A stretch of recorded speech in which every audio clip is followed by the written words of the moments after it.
God save the Queen, 'cause tourists are money. Uh-oh, I've just besmirched Her Majesty the Queen Elizabeth II.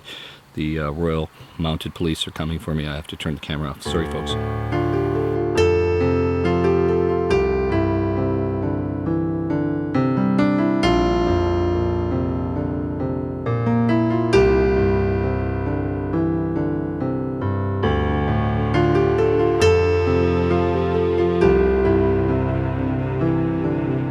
Now today, for those of you who are not part of the former British colony, British Empire, today marked the celebration of Her Majesty Queen Elizabeth II and her being the longest reigning monarch in history, long surpassing Queen Victoria, who had a very long reign also.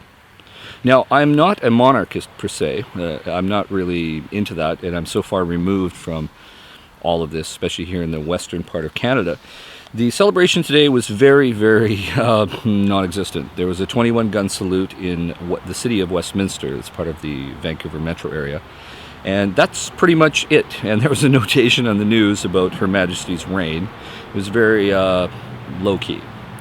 That being said, I'd like to explain the monarchy to you Americans, because it's a very peculiar thing to you folks, because you guys had a war over that in terms of independence from the monarchy. Now, contrary to what you may think, that we actually have freedom of expression. We can say what we want about the Queen without getting in trouble. I could say all sorts of derogatory things about her, which I'm not going to do, but I'm free to do so. That intro was just to suck you in, I guess. But I will say that if you become a Canadian citizen, you must make an oath or affirm to be loyal to Her Majesty, because she's like a figurehead, and that's pretty much it. If you ever work for government, anytime I've worked for the government, I've had to make an oath to Her Majesty.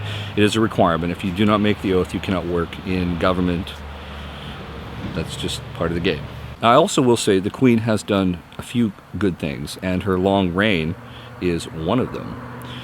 If she would have turned over her reign to some of those clowns that she calls her children, like, for example, Prince Charles, that little inbred big-eared freak, he, after the cracking of his cell phone many years ago and him referring to wanting to be a tampon to be inserted in Camilla, this is not somebody who should take the throne.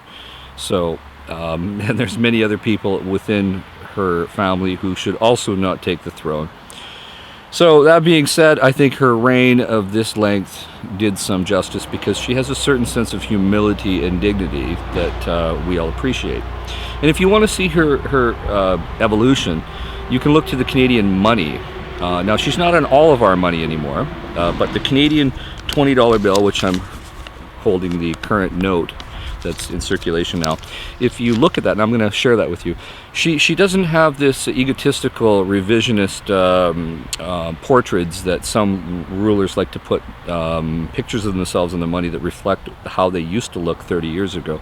No, Her Majesty has allowed herself to age gracefully, and probably a testament to a bit of her lack of ego in this regard. Let's face it, folks, she's just a symbol now. And that's about it. And the British Empire has shrunk so much since she took her throne in the 50s till today. So I really, really wouldn't be too worried if the United States would have gone the same route as us and had her as a figurehead.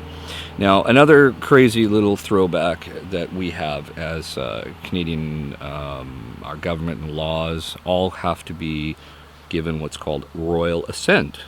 Now, royal assent is basically where our legislatures or our parliament, whenever a law is passed, it has to be given to the Queen's representative, who puts their signature on the bill, and after the signature is made, the law is legal, representing the Queen being the head of state.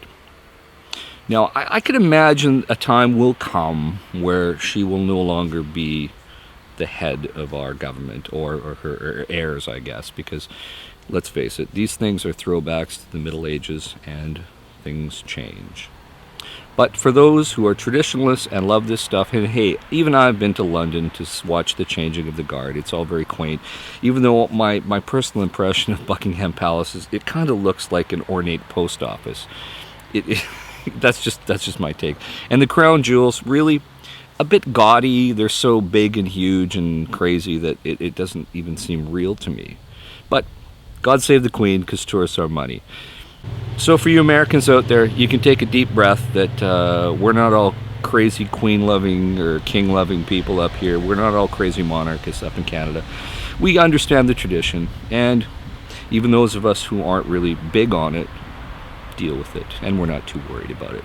So in the meantime, folks, stay safe, keep your wheels in the ground, and pledge allegiance to Her Majesty the Queen, because she's coming to get you.